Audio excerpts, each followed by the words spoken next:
Abençoe a nossa tarde de estudos.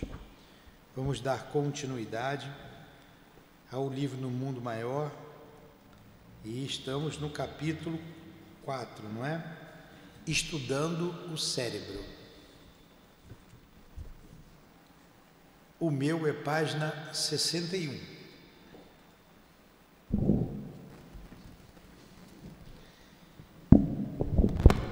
Segundo verificamos, então nesse momento aqui, depois de uma explanação do nosso instrutor,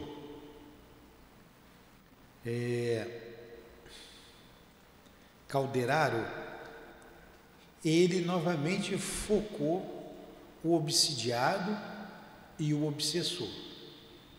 Então, na aula passada, no estudo passado, eu preciso de um tempo para eu lembrar, né? Mas na aula passada, ele contou, foi na aula passada, enfim, a situação desses dois espíritos. Então, ele vem estudando o cérebro agora dos dois. Então, um homem que tinha seu negócio, adotou um rapaz, o tratava como filho, o tinha como filho. Ele ficou muito tempo trabalhando junto com esse senhor, muitos anos, até que num determinado momento ele diz assim: eu quero o que é meu, o tempo que eu trabalhei contigo, eu tenho direito a tanto, e eu vou embora que eu quero ver a minha vida. O que foi que aconteceu? O dono disse: não, eu não vou te dar. Achou ingratidão, né? Não vou dar nada. Houve uma discussão, o rapaz vai, mata, o agride, o mata no próprio estabelecimento. Fecha o estabelecimento, vai, retira uma quantia do caixa, uma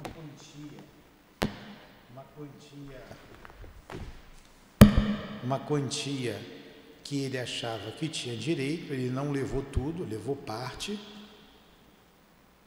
e foi embora, normalmente para casa. No dia seguinte, chegou no estabelecimento, estava fechado, é claro, ele não abriu, foi até a polícia, achou estranho, dizendo que o estabelecimento era sempre aberto cedo, mas que ele chegou, estava tudo fechado.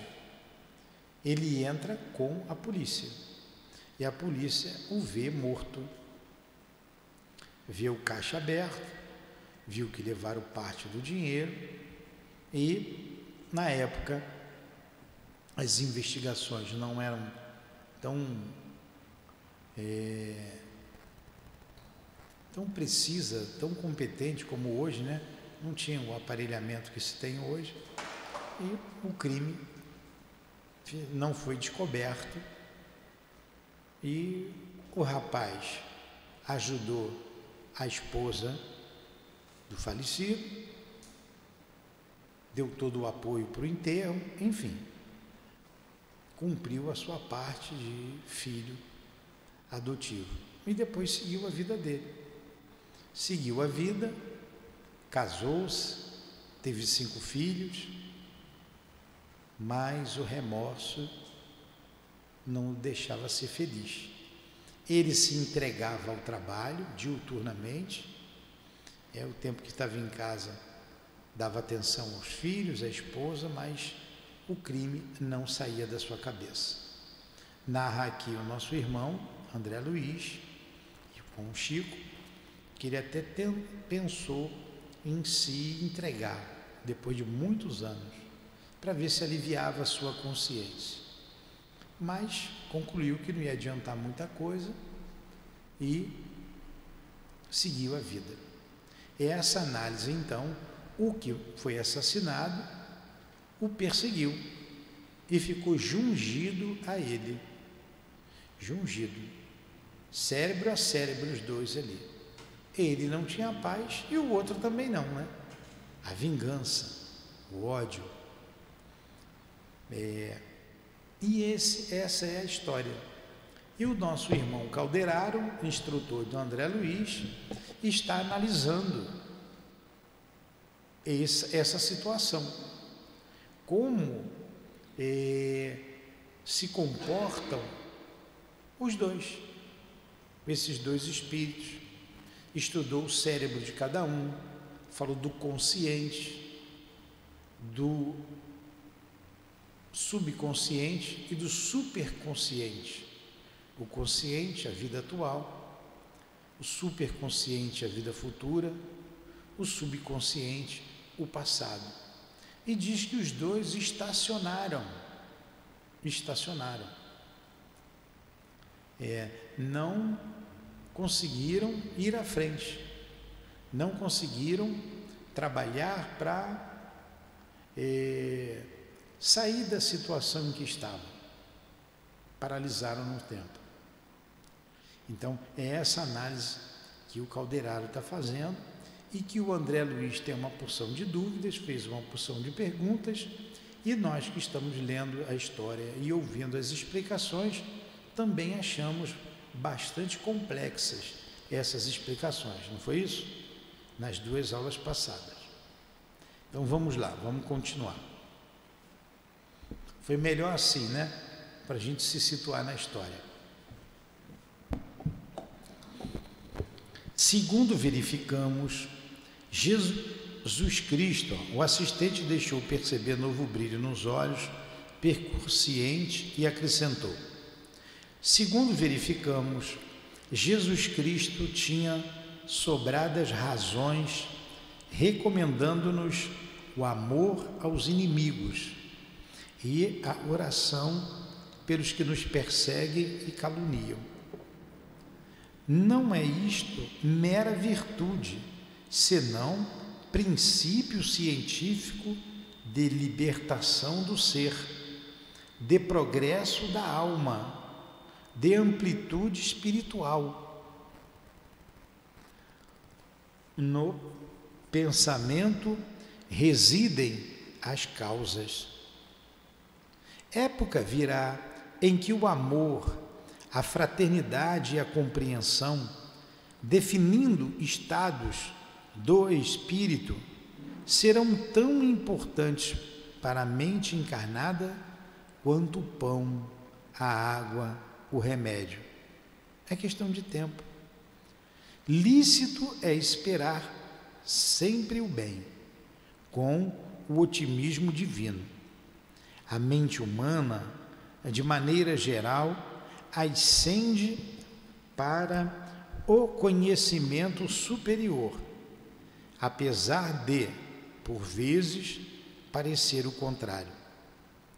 Em seguida, permaneceu Calderaro longos minutos em vigorosas irradiações magnéticas, que, envolvendo a cabeça e a espinha dorsal do enfermo, se me afiguraram fortemente repousantes, porque em breve o doente, antes torturado, se abandonava a sono tranquilo, como se sorvera suavíssimo anestésico.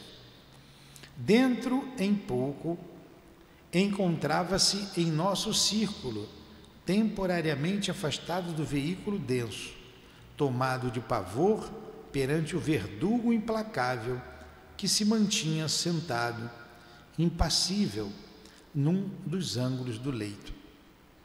Verifiquei que o enfermo não nos notava a presença, qual acontecia com o algoz, em muda expectativa. Contava como certo que o assistente os acumulasse de longas doutrinações. Calderaro, porém, guardou absoluto silêncio. Não me contive. Interroguei-o: por que os não socorrer com palavras de esclarecimento? O doente parecia-me aflito, enquanto o perseguidor se erguia agora mais agressivo.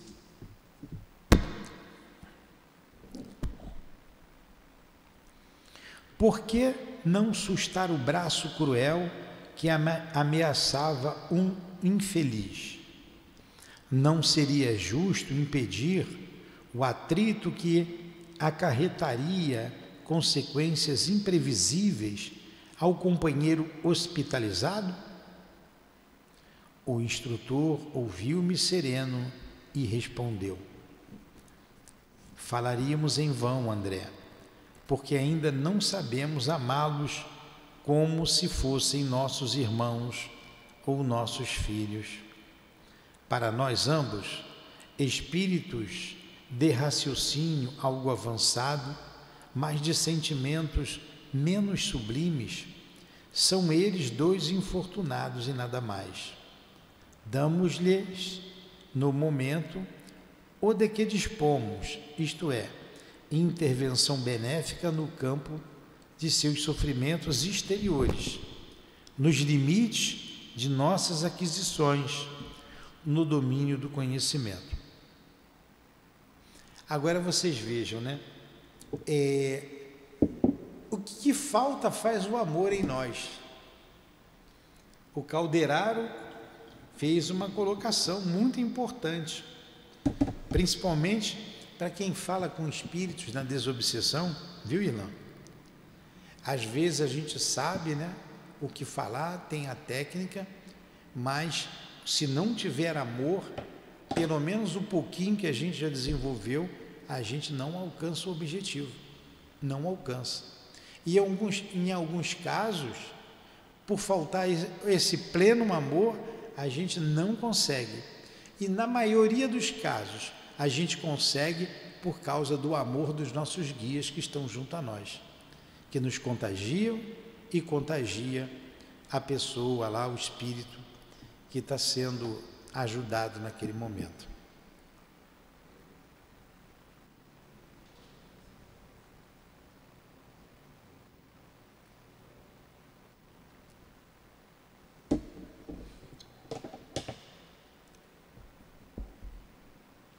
A providência não foi, porém, esquecida. A irmã Cipriana, orientadora dos serviços de socorro do grupo em que coopero, não pode tardar. Mais alguns instantes, durante os quais o verdugo e a vítima reciprocavam palavras amargas, e o prestimoso mentor prosseguiu: lembras-te de Pusseguir? Vocês sabem quem foi Pusseguir? O Barão de Pusseguir foi um psiquista, um trabalhador, um seguidor de Mesmer, um magnetizador, um hipnotizador mais tarde, alguém que trabalhava com hipnotismo. Vamos lá o que ele vai falar do Pusseguir, o Barão de Pusseguir. A providência não foi esquecida. A irmã Cipriana, orientadora dos serviços de socorro do grupo em que coopero, não pode tardar. Cipriana tinha amor, viu? A gente vai ver já já a ação de Cipriana.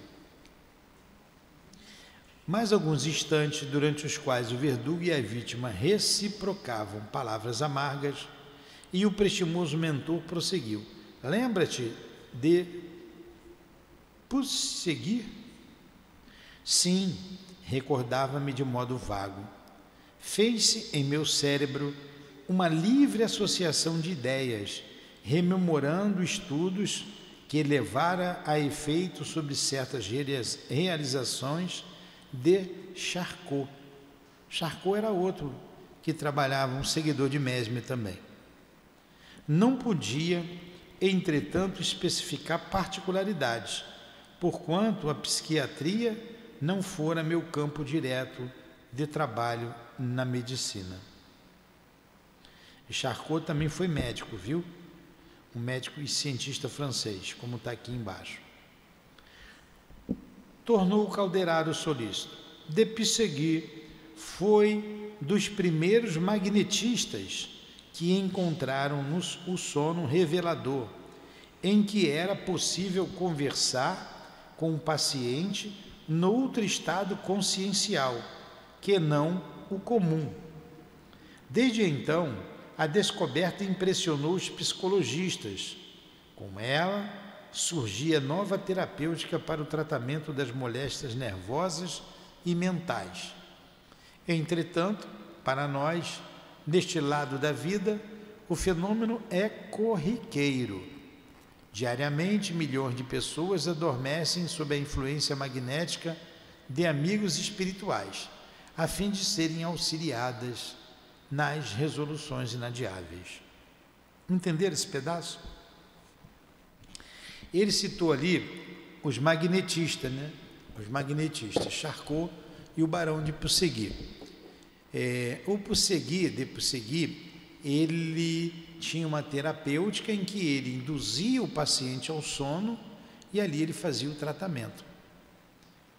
Que para os espíritos desencarnados, como ele disse ali, é corriqueiro. Quantos espíritos nos dão passe antes de dormir, nos ajudam a sair do corpo para tratamento, até mesmo para o trabalho, né? Abrindo um parênteses, quem tem filho difícil, quem tem problemas com alguém, é uma boa hora de se conversar, de se doutrinar. É quando a pessoa dorme e você fala com o espírito da pessoa. Você orienta, você pede perdão, você diz que ama aquela pessoa, enfim, você faz uma verdadeira doutrinação. E no dia seguinte, você terá o resultado. Vamos continuar aqui. E por que não tentarmos o esclarecimento verbal agora a estes nossos amigos? André Luiz era ansioso, né? Queria resolver logo, né? Insisti ansioso por minha vez, observando os infortunados contendores que se trocavam insultos e acusações. Porque se o conhecimento auxilia por fora, só o amor socorre por dentro, acrescentou o instrutor tranquilamente. Aí você vê, né? Nessa contenda, ambos perdem. O obsidiado não tem paz de espírito, não tem paz no coração, e o outro também não. O outro, em vez de ir atrás dos filhos, da viúva, que foi sua esposa, consolá-la, ajudá-la, não. Às vezes, essas contendas duram séculos. Séculos. E quando o espírito cai em si, cadê a minha família? Cadê a minha esposa? Cadê meu pai, minha mãe? Eles já encarnaram, desencarnaram. Às vezes não pode ir ao encontro desses sofredores porque estão reencarnados. E eles perdem tempo, ficam estacionados. Perseguições de séculos, volto a dizer. E aqueles que ele ama não estão parados, não ficaram parados, prosseguem a sua vida. E a pessoa que perde.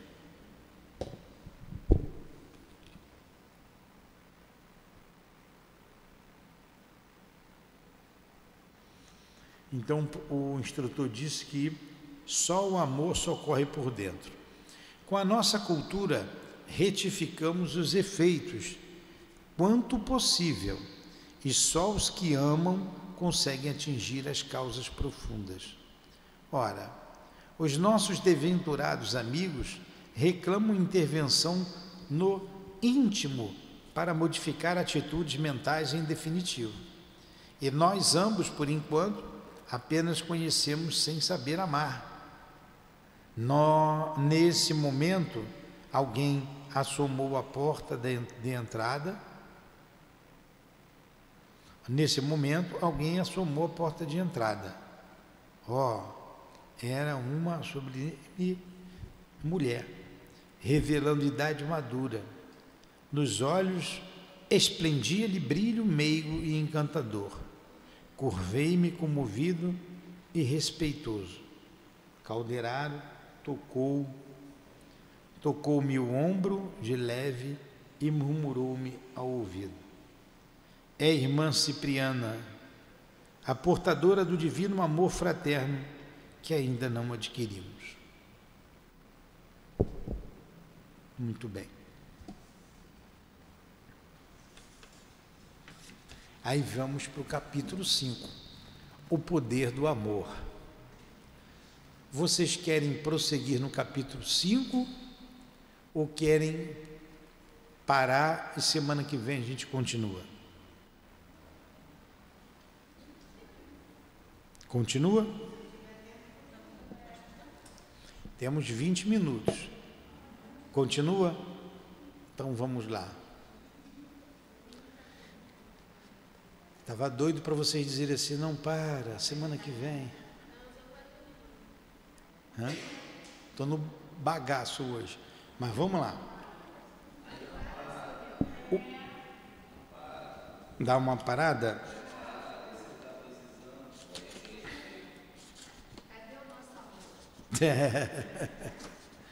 Cadê o amor, né?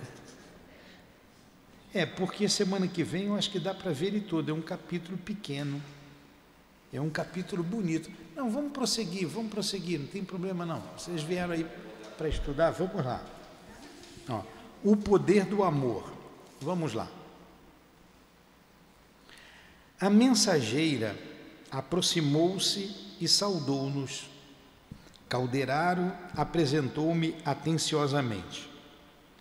Fixou ela o triste quadro e disse ao assistente: felicito-o pelo socorro que nos últimos dias vem prestando aos nossos infortunados irmãos. Agora atacaremos a parte final do serviço, convictos do êxito. Meu esforço, acrescentou o interlocutor humilde, foi quase nenhum, resumindo-se em meros preparativos. Irmã Cipriana sorriu afável e observou: como atingiríamos o fim sem passar pelo princípio? Ó, irmã, o conhecimento pode pouquíssimo comparado com muito que o amor pode sempre. Singular expressão estampou-se na fisionomia da emissária, como se as referências diferissem fundo à modéstia natural.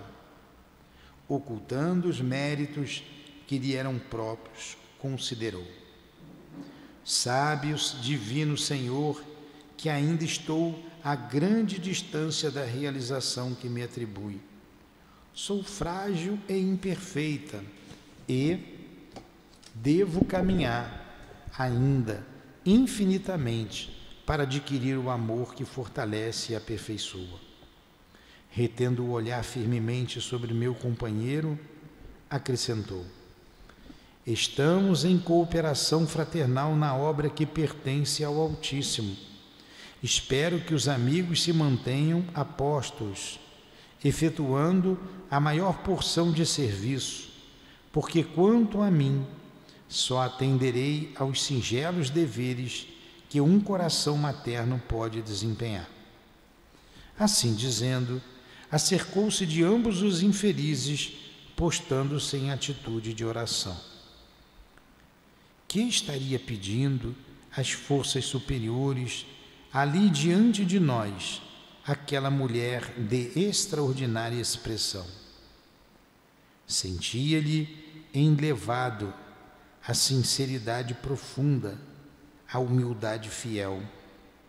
A prece em que por alguns minutos se concentrou, saturava-se de sublime poder, porquanto, em breve, suave luz descia do alto sobre a sua fronte venerável. Gradativamente, Cipriana se fazia mais bela, os raios divinos a fluírem dos mananciais invisíveis, envolvendo-a, transfigurando-na toda. Tive a impressão de que a sua organização perispiritual absorvia a claridade maravilhosa, represando-se-lhe no ser. Está só descrevendo, né, a postura da irmã Cipriana. Escoados alguns momentos, circundava refulgente halo, cuja santidade senti dever respeitar.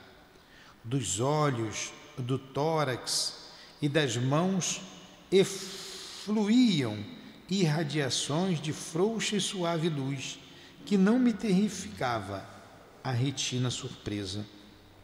Estava formosa, radiante, qual se fora a materialização da Madonna de Murilo em milagrosa aparição.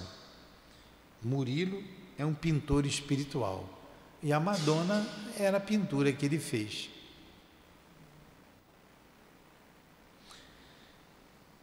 Perante a sua personalidade transfigurada, quase me prosternei, tal a emoção daquele minuto inesquecível. Nenhum olhar nos dirigiu, quiçá por humildade, no desejo de ocultar a elevada posição que desfrutava. Estendeu as mãos para os dois desventurados, atingindo-os com o seu amoroso magnetismo, e notei assombrado que o poder daquela mulher sublimada lhes modificava o campo vibratório. Sentiram-se ambos desfalecer, oprimidos por uma força que os compelia à quietação. Entreolharam-se com indizível espanto, experimentando o respeito e o temor, presas de comoção irreprimível e desconhecida. Seus olhos espelhavam no silêncio angustiosa perquirição, quando a mensageira, vizinhando-se, os tocou de leve na região visual. Reparei, de minha parte, que ambos registraram um abalo mais forte e indisfarçável. Sentiram a presença dela, né? O amor dela.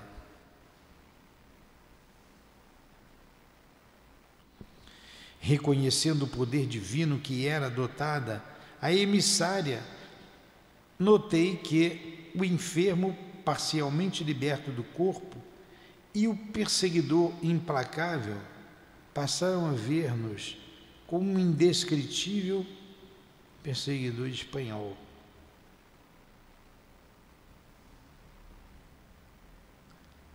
Desculpe.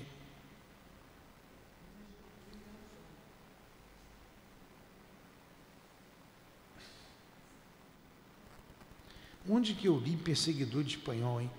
Eu dei uma apagada aqui rápida que eu vou voltar aqui. Reconhecendo o poder divino de que era dotada a emissária, notei que o enfermo, parcialmente liberto do corpo, e o perseguidor implacável passaram a ver-nos com indescritível assombro.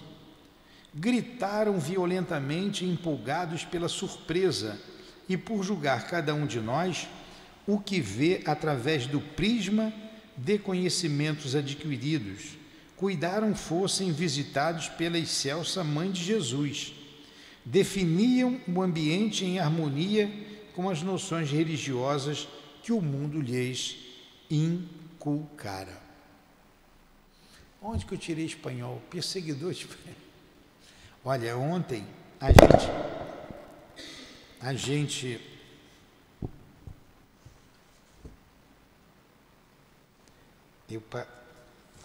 deixa eu fechei aqui o livro. Vocês estão no mesmo livro que o meu? Qual é a página? 67? Tá. É que fechou aqui.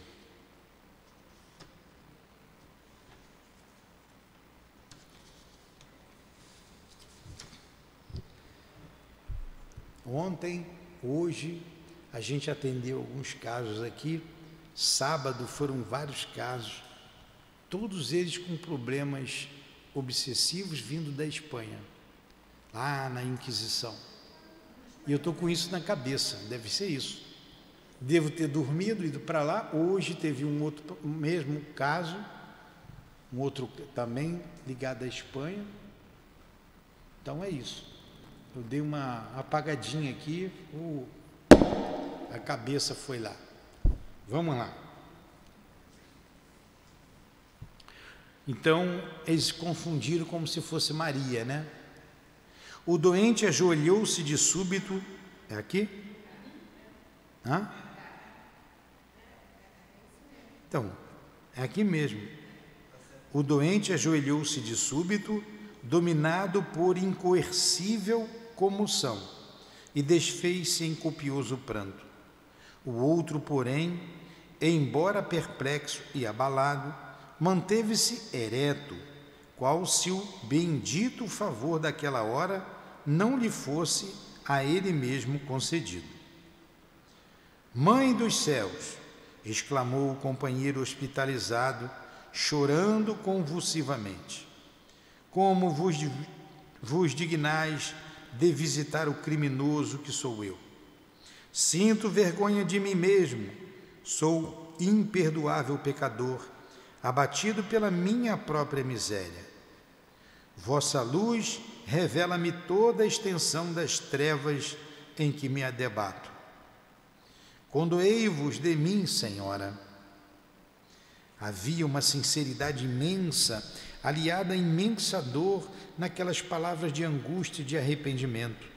Soluços sufocantes assomaram-lhe a boca, interrompendo-lhe a tocante súplica. Cipriana cercou-se dele de olhos faiscantes e úmidos.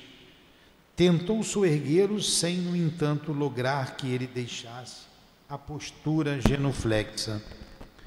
Certo, a piedosa missionária informara-se de todas as minúcias necessárias ao êxito de sua missão naqueles minutos, porque, enlaçando-o maternalmente, o chamou pelo nome, esclarecendo: Pedro, filho meu, não sou quem julgas, no transporte de viva confiança que te sensibiliza a alma. Sou simplesmente tua irmã na eternidade. Todavia, também fui mãe na terra e sei quanto sofres. O interpelado ergueu os olhos súplices, fitando-a através de espesso véu de lágrimas. Embora visivelmente animado pelas declarações ouvidas, manteve-se em posição reverente e humilde. Matei um homem, exclamou desabafando-se. A mensageira afagou-lhe o rosto banhado em pranto e acrescentou: sei disso. Decorridos alguns instantes em que dividia o carinhoso olhar entre o interlocutor e o verdugo, contido pelo respeito à reduzida distância, dirigiu-se ao doente de maneira intencional, de modo a se fazer ouvida pelo companheiro vingador. Por que destruíste, Pedro, a vida do teu irmão? Como te julgaste com forças e direito para quebrar a harmonia divina? Deixando perceber que lhe ouvia os pensamentos mais íntimos, prosseguiu: supunhas fazer justiça pelas próprias mãos, quando só fazias expandir a cólera aniquiladora. Por que razão, meu filho, pretendeste equilibrar a vida, provocando a morte? Como conciliar a justiça com o crime, quando sabemos que o verdadeiro justo é aquele que trabalha e espera no Pai, o supremo doador da vida? Faz muito tempo has perpetrado o homicídio, presumindo liquidar escabroso débito a jorros de sangue. Eliminaste o corpo de um amigo que se fez incompreensivo e duro. Todavia, desde o trágico instante, ouves a consciência divina reiterar a velha pergunta: Caim, que fizeste de teu irmão? Tens vivido desarvorado e desditoso.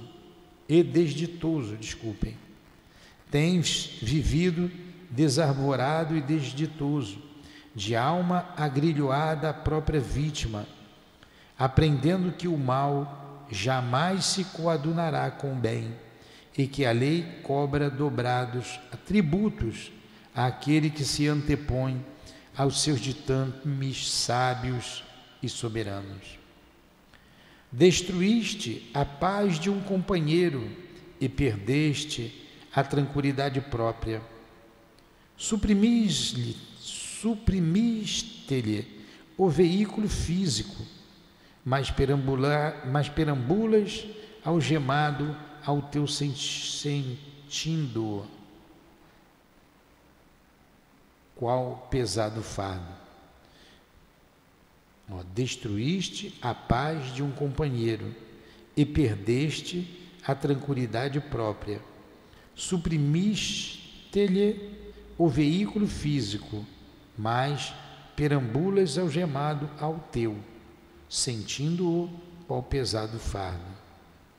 Cuidavas ministrar o direito a ti mesmo e entortaste o destino, imprimindo perigosa curva ao teu caminho, que poderia ser retilíneo e iluminado. Temendo a ti próprio, por te sentires delinquente em toda a parte, buscaste refúgio no trabalho atabalhoado e mecanizante. Conseguiste dinheiro que nunca te pacificou o ser. Alcançaste culminante posição social entre os homens, dentro da qual, contudo, te sentes cada vez mais tristes e mais desamparado. Como não te ocorreu, Pedro, a oração santificante? Como não te penitenciaste diante da vida, humilhando-te aos pés da tua vítima, no sincero e real propósito de regeneração? Preferiste a corrida louca em pós das sensações externas, a fuga para a região do ganho material, a transitória ascensão para a posição de domínio enganoso. Aterrorizado, tentastes escapar ao tribunal íntimo, onde o poder espiritual te exprobrava o condenável procedimento. Vocês estão entendendo? Não tem jeito, né? Eu tenho que ler.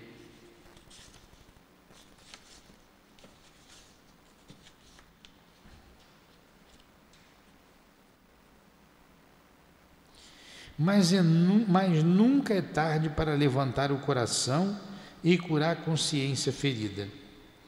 Exausto de sofrer, cedeste à enfermidade e aproximas-te da loucura. De alma contundida e corpo em desordem, apelaste para a misericórdia divina, e aqui estamos. Contudo, meu amigo, nossa voz não se ergue para fustigar-te o espírito, já de si mesmo tão castigado e tão infeliz. Vimos ao teu encontro para estimular-te a regeneração. Quem poderá condenar alguém depois da comunhão de vicissitudes na carne?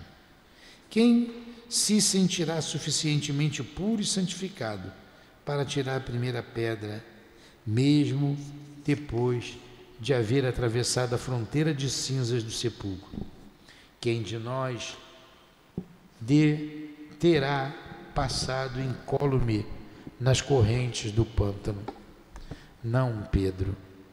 O fundamento da obra divina é de amor incomensurável. Encontramos-nos aqui para querer-te bem, intentando alçar-te a consciência aos campos infinitos da vida eterna. Oraste e chamaste-nos, abriste a mente, a força regenerativa, e somos teus irmãos. Muitos de nós, em outro tempo, penetramos também o sombrio recôncavo dos vales do assassínio, da injustiça e da morte. Entretanto, estacamos no caminho, renegamos os crimes, ressoldamos com lágrimas os elos partidos pela nossa imprudência, e cultivando o perdão e a humildade, aprendemos que só o amor salva e constrói para sempre. Lembras-te de tuas próprias necessidades, interrompe a marcha da aflição,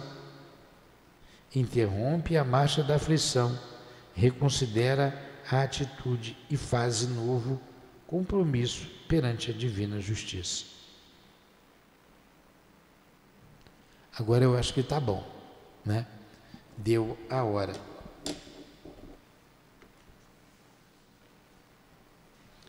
Semana que vem a gente continua aqui. Passada a longa pausa, Cipriano abriu os braços maternos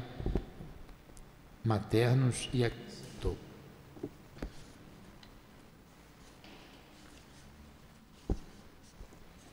Foi bom o estudo, apesar da leitura longa.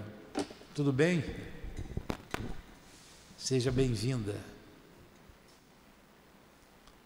Alguma pergunta, alguma colocação? Então agradecemos ao nosso Chico, ao André Luiz, aos amigos da nossa casa, pelo apoio, pelo carinho, nesta noite de estudos. Obrigado, altivo, obrigado a todos vocês. Despeça-nos na tua paz, Senhor. Em nome do amor que vibra nesta casa, em nome do nosso amor, Lourdinha, do teu amor, Jesus, e do amor de Deus, nosso Pai, acima de tudo, damos por encerrados os estudos da noite de hoje, da tarde e noite de hoje, em torno do livro No Mundo Maior. Que assim seja, graças a Deus.